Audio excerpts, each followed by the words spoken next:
Hello all my fellow skeptics out there, this is the Skeptical Skeptic back again with yet another video. This time I'm going to be going over the differences between conservative and liberal philosophy, and why I believe one is far superior to the other.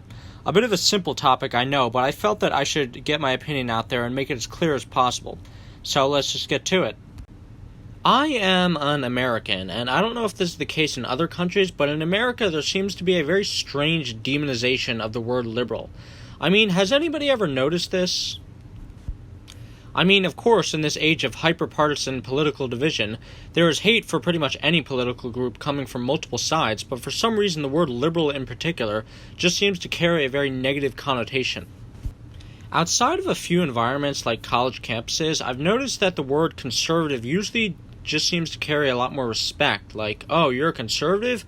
Well, I bet you're hardworking and have a rock-solid moral values. Oh, you're a liberal? Well, okay, I'm sure you'll grow out of it when you start paying taxes. I can't help but draw parallels to the attitudes towards religious people and atheists in that regards, and in some ways there is certainly an overlap, but I digress. Point is, the term liberal is something that not a lot of people feel very comfortable associating with. This can be seen in the differences with the different rhetoric of the two political parties in the country. In the Republican Party, politicians will proudly sport their conservative credentials and exclaim that they stand for conservative American ideals.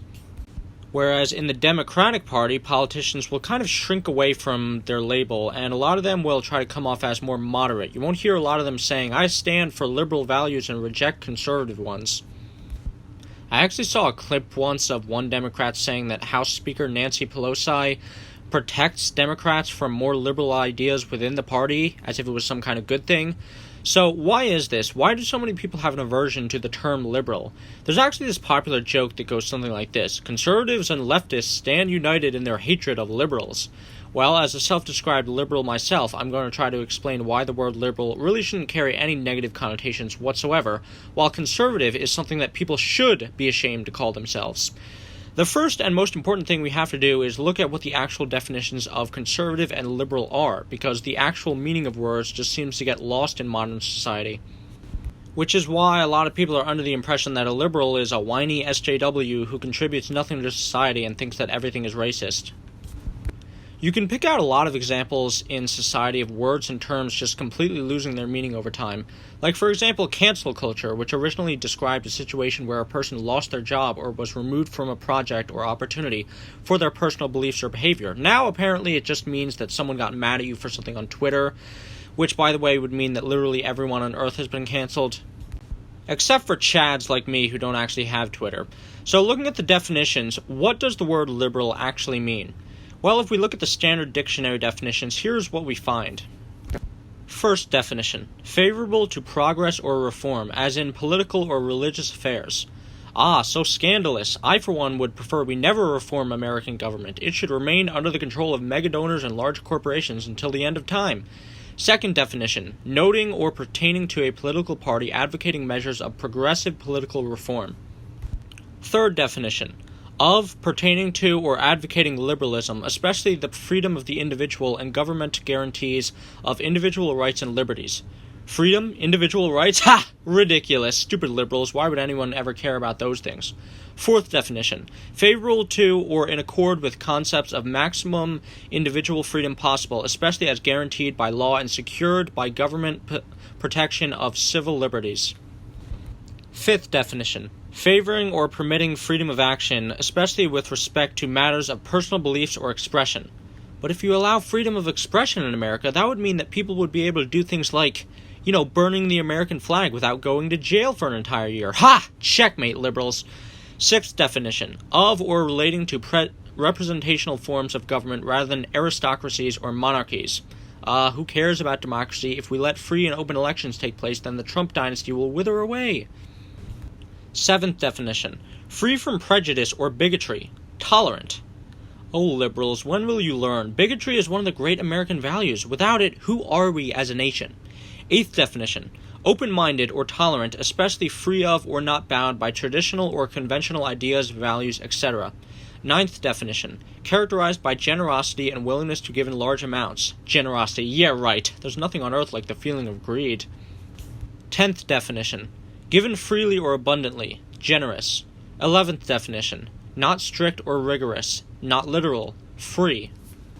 So, please excuse my sarcasm, but you can probably see the point I'm trying to get at here. Where is the negative part of the word liberal? Nothing in any of the definitions is bad. Why would you not want to be someone who wants reform? Everybody and their mother agrees that the governmental system in the nation is broken and needs changing. Why would you not want to be someone who wants the government to protect the rights of the individual? What's so strange to me is that conservatives are always the ones who claim that they are the ones who care about freedom and liberty, and yet 7 out of the 11 definitions for liberal I listed have the words free in them, which really shouldn't come as a surprise because the word liberal is based off of the Latin word liber, which means free. At its most basic definition, a liberal is someone who cares about freedom. Freedom is a liberal value, not a conservative one, despite conservatives constantly preaching that the opposite is true. Democracy is a liberal value. Tolerance, open-mindedness, these are liberal values. A liberal is someone who stands against prejudice and bigotry. If you were, for example, setting up a dating profile, which I wouldn't know about because I'm aromantic, but all the same, would you not want to describe yourself with the qualities listed under the definition of liberal? This isn't my opinion as to what a liberal is, it's just the basic dictionary definition. And for those of you who identify as progressive but shy away from the word liberal because of its negative connotation, they basically just mean the same thing. You saw it directly in the second definition, that a liberal is someone who is part of a political party advocating measures of progressive political reform. And the number one synonym of liberal is progressive. The only real difference is that a progressive might put more emphasis on progress, while a liberal would put more emphasis on freedom. But yeah, liberalism and progressivism are interchangeable in many ways. In fact, why don't we look at some more synonyms of liberal, huh? They include such terrible words that no one would ever want to be associated with, including enlightened, broad-minded, intelligent, tolerant, reasonable, unbiased, free, rational, unbigoted, and unprejudiced. Among the word liberal's antonyms include intolerant, limited, narrow, greedy, narrow-minded, and oh, would you look at that, conservative is on there too. So, after we have now looked at the definitions, synonyms, antonyms listed for the word liberal, it is simply inconceivable that anyone would ever be ashamed of referring to themselves as a liberal. But let's go ahead and look at the word conservative, which by most accounts means the opposite of liberal. I'll have none of these Dennis Prager arguments about how, when I transitioned from a liberal to a conservative, I still held all the same beliefs. No, they are antonyms. First definition: disposed to preserve existing conditions, institutions, etc., or to restore traditional ones, and to limit change. Interesting. There are other definitions listed, but they don't exactly help in defining conservative and what I'm talking about relating to politics or attitude. But I find it interesting that none of the definitions ever mention anything about freedom, civil liberties, reform, open-mindedness, or tolerance, like the definitions for liberal do. And that's because those aren't conservative values. At its core, conservatism is a reactive ideology built around resistance to change of any kind, either wanting to keep things as they are or go back to the way things were. And that's because the base word for conservative doesn't mean free, like in liberal. It's conserve, which means to resist change. The synonym section for conservative defines it as tending to preserve the status quo. In fact, why don't we look at some of the synonyms for conservative? They include words like reactionary, in a rut, inflexible, fearful, unchanging, unimaginative, and white bread. What? Now let's discuss the implications of what the word conservative actually means that may be uncomfortable to many conservatives. The basic definition of a conservative is a person who opposes change, right? So going back in time to the civil rights era just 60 years ago, when black people in the United States drank from separate water fountains, who were the conservatives then? I'll tell you who. The conservatives were the ones arguing that black people were inferior and needed to be prevented from mixing with the white race, because that was the status quo at the time, and those conservatives were so committed to opposing change and upholding the traditional value of treating black people as subhuman that many resorted to violence, lynching black people in the streets and firebombing the vehicles of civil rights protesters. It was the protesters, the people fighting for civil rights, the ones brutalized by the police, who were the liberals, because they were trying to enact change. They were trying to upend the status quo. The liberals cared about the freedom and rights of black people, while the conservatives didn't. Martin Luther King Jr. was hardly a conservative champion, as many conservatives try to claim. He was as liberal as they came during the time, and the conservatives called him a radical, a communist, and a traitor to America, just like many conservatives call liberals today. Why don't we go back further, to the days when black people weren't just living under Jim Crow, but were living in chains under slavery before the Civil War. The conservatives back then argued that slavery should be upheld, that it was a sacred American institution, that black people were better off living subjugated and forced to do their labor for them, while the liberals at the time argued that slavery should be abolished. Once again, you see the liberals arguing for freedom and liberty and civil rights, while the conservatives explicitly come out against those things. Because, like I said before, freedom is not a conservative value. Opposing change is.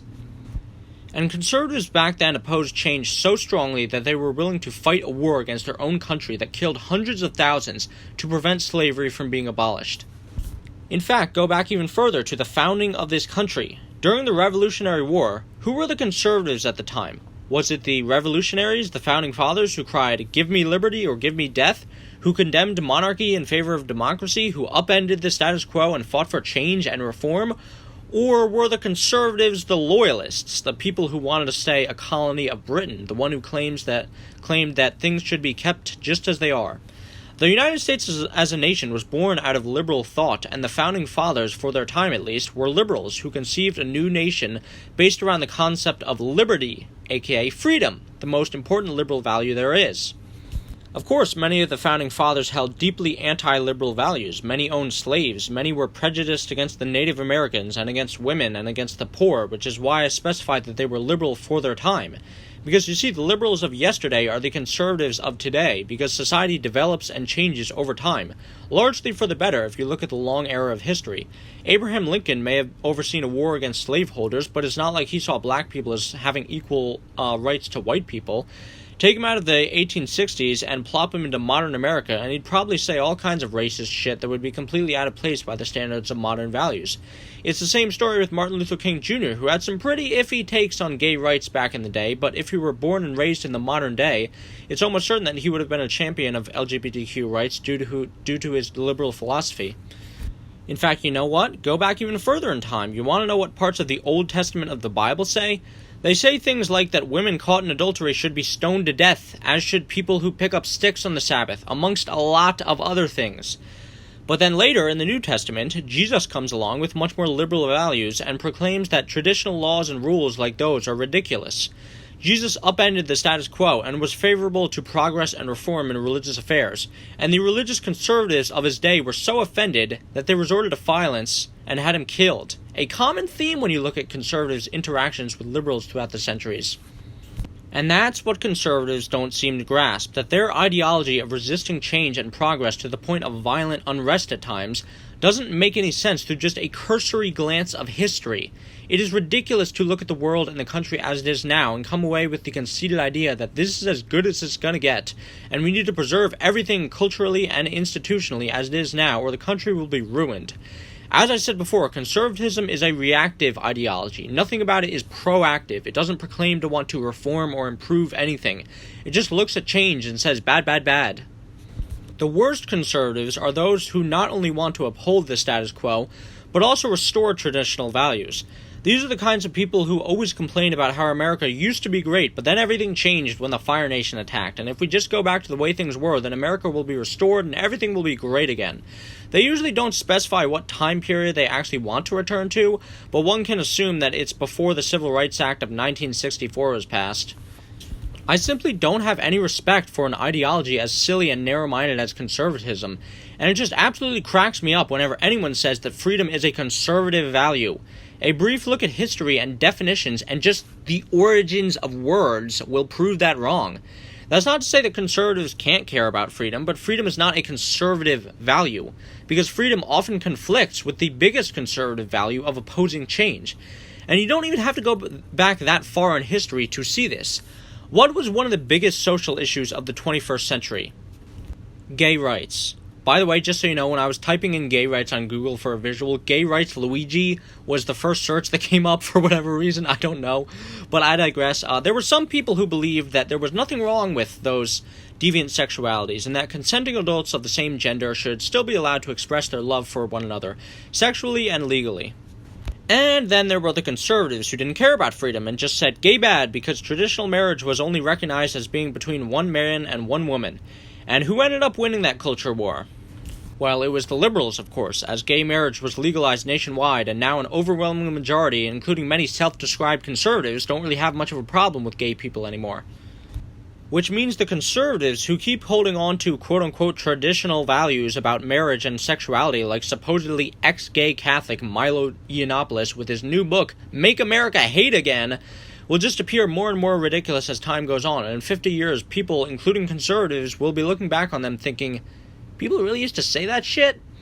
The same goes for stuff like trans rights, too, which has sort of overtaken gay rights as the main culture war bullshit thing conservatives complain about now, where conservatives are so incredibly offended at the thought of people making the choice to pass as a different gender and undergoing gender reassignment surgery or utilizing non-traditional forms of gender expression, that they will claim that men wearing a dress is satanic and like the downfall of Western civilization. Now, I just want to make clear that this is not to say that all change is always good no matter what, nor to say that there should be no limits to a person's personal freedom. A person could be liberal-minded and proclaim that adult men should have the right to fondle little kids, and an intelligent and logical person would probably come out against that due to the negative effects that would bear on society, and the egregious power imbalance at play with adults having much greater authority over children, and thus in many cases depriving children of their freedom due to an inability to properly consent. Sometimes one person's freedom can interfere with another person's, like how a homophobic cake baker's freedom to refuse service to a gay couple can interfere with a gay couple's freedom to buy a cake, which is why any good liberal needs to abide by the fourth definition listed in the dictionary and consider what to do to achieve the maximum freedom possible in society, which includes both the freedom to do things and the freedom from things like sickness, poverty, or assault.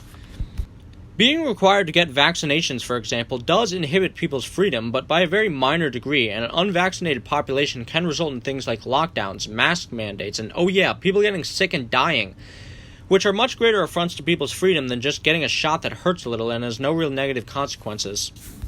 Saying ridiculous things like that Adolf Hitler was actually a liberal because he advocated for change in Nazi Germany is completely ridiculous. Hitler was as opposite from a liberal as you can get. He was an authoritarian dick who was antithetical to the concept of freedom, which is why liberal organizations in Germany fucking hated him. At most you can claim that Hitler was a progressive, but he still made tons of references to Germany's glorious past and the good old days and allied with conservatives to take control of the country, which is a pattern that emerges in most fascist movements. See the Donald Trump presidency for reference. But yeah, like I was saying, liberals aren't always right, and change is not necessarily good, but proclaiming that we should wholesale reject progress and simply uphold the status quo or return to an idealistic version of history that never actually existed, especially with so many pressing problems of the modern world like worldwide and countrywide income inequality, climate change, and environmental degradation, it's ridiculous and incredibly unappreciative of all the advances and improvements that society has liberalism to thank for.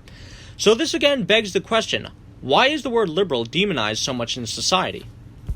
Well, again, I live in the United States, and I'm not sure if this is the case in other countries, but Republicans and conservatives in general are very good at rhetoric and labeling. As I said before, Democrats tend to shy away from their political labels while conservatives embrace them, and conservatives have had great success in painting a very specific definition of what a liberal is. Looking at the antonyms listed for conservative in the dictionary can actually give us a pretty good idea of where this demonization of the word liberal comes from. If we look at some of the antonyms, we get untrustworthy, wavering, weak, unstable, unsteady, right along with liberal in there. You know, liberals aren't serious, they're jokes. Even if their ideas were implemented in society, it would be a complete disaster. Liberals don't have any strong moral values, their opinions are just based on what the hottest new trend is.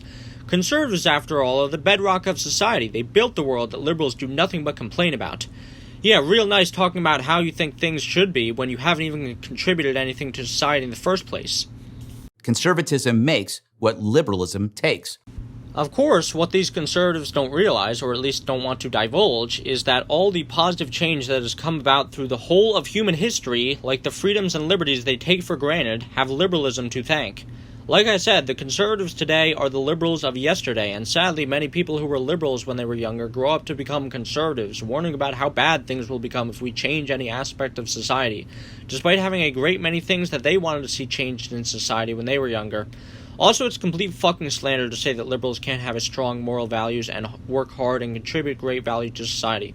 But the rhetoric works, and people have this misconception that liberals just aren't serious individuals and all they do is complain without actually doing anything of value. And then, of course, there's also the fact that many people associate liberalism with so-called SJWs. To be perfectly honest, social justice warriors really shouldn't carry any negative connotations either, since, fighting for social justice is a good thing. Controversial opinion, I know, but you know what I'm talking about. The outliers, the wackos who do things like cover themselves in period blood and complain about manspreading and say that it's impossible for black people to be racist. No, very few liberals actually believe and do silly shit like that, but there are those rare examples of liberals who do, and conservatives run with those examples to hell and back, trying to give off the misconception that that's just what the average liberal is like, or grossly misappropriating liberal arguments like saying that liberals think all police are racist, when a liberal might just be arguing that there is institutional racism within the police system, which there is, by the way. Another thing that might turn people sour about liberals is that the so-called liberal party in the United States, the Democratic Party, kind of sucks. I mean, granted, the Republican Party is many times worse, but yeah, most Democratic politicians are pretty corrupt. They're elitist hypocrites whose beliefs aren't always consistent, and they have a tendency to pander to surface-level social issues, like when Hillary Clinton kept focusing on how she would be the first ever woman president during her run. But here's what I'm trying to get at. I, as a liberal, don't really like the Democratic Party. I don't really think its leaders are all that dedicated to the liberal principles of freedom, progress, and reform, and Democratic leaders will often try to resist change and maintain the status quo. I don't think the Democratic Party is all that liberal. The Republican Party, on the other hand, woof, that's a conservative party if I ever saw one. Authoritarian, completely opposed to change, constantly calling back to the past and how America used to be so much better. When I think of liberal, Hillary Clinton and Joe Biden are definitely not what comes to mind. Bernie Sanders is the prime example of a liberal in government, constantly fighting for change, progress, reform, arguing for compassion and tolerance, and sticking up for other people's freedoms and civil rights. Unlike Biden and Hillary, he was sticking up for gay rights before it was cool. Now, some of you watching will argue, well, freedom really isn't a liberal value, because what about liberals who argue for censorship of people they don't like and other authoritarian things? And to that I would say that those people aren't being very liberal-minded. A person who argues that certain speech should be banned because it's offensive isn't really much different from a conservative saying that an episode of Hey Arthur should be banned because it featured a gay couple. Though I also do recognize that freedom of expression should probably be limited in cases of harassment, though that is an admittedly loosely defined word.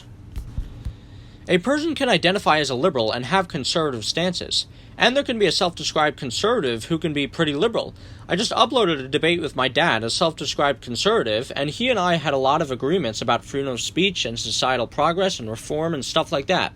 You can say you're conservative, but if you care about reform and progress, care about freedom of the individual and government guarantees of rights and liberties, like democracy, are generally pretty tolerant and open-minded and not bound to traditional ideas, you seem to be pretty damn liberal.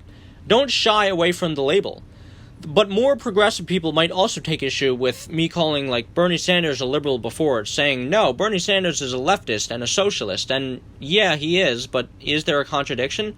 I don't see it, and sure, there is one definition of liberal not listed in the dictionary as being super pro-capitalist, but I'm just talking about the most basic definition of a liberal, which is an open-minded person advocating reforms and valuing freedom and individual rights. Again, I say, what is there to shrink from? You can be a leftist and also be a liberal. I am. I know you don't like the label, Vosh, but face it, you're a goddamn commie libtard. And by that same token, you can be a centrist and be a liberal. You can even be a liberal right-winger, though it's not as common due to the authoritarian nature of many right-wing beliefs.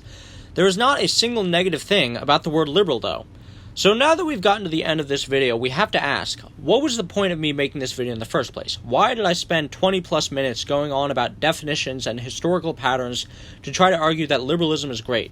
If a person already holds liberal values, why does it matter what they call themselves? Well, it does matter, because when labels cease to mean anything anymore, it muddies the waters of political discussion and gives people wrong-headed ideas of what people actually stand for. Why should liberals allow the good name of liberalism to be tainted by conservatives? Why should liberals shrink from their label as if there is some kind of negative connotation to it, rather than loudly and proudly proclaiming for all to hear, I stand for liberal values and conservative values are fucking dumb? Take back your labels. If a word adequately describes what you believe, describe yourself that way. Liberals trying to cover for themselves and argue that they're not really liberals because of the stigma annoys me as much as when atheists try to claim they're not atheists. I don't give a fuck if you still celebrate Hanukkah with your family. If you don't believe in God, you're a goddamned atheist. This has been The Skeptical Skeptic, a bleeding heart liberal and proud to be one. And if you are too, you should be too. Be sure to like, share, comment, subscribe, and as always, remember, be compassionate, be understanding, but most importantly, never stop questioning. Bye.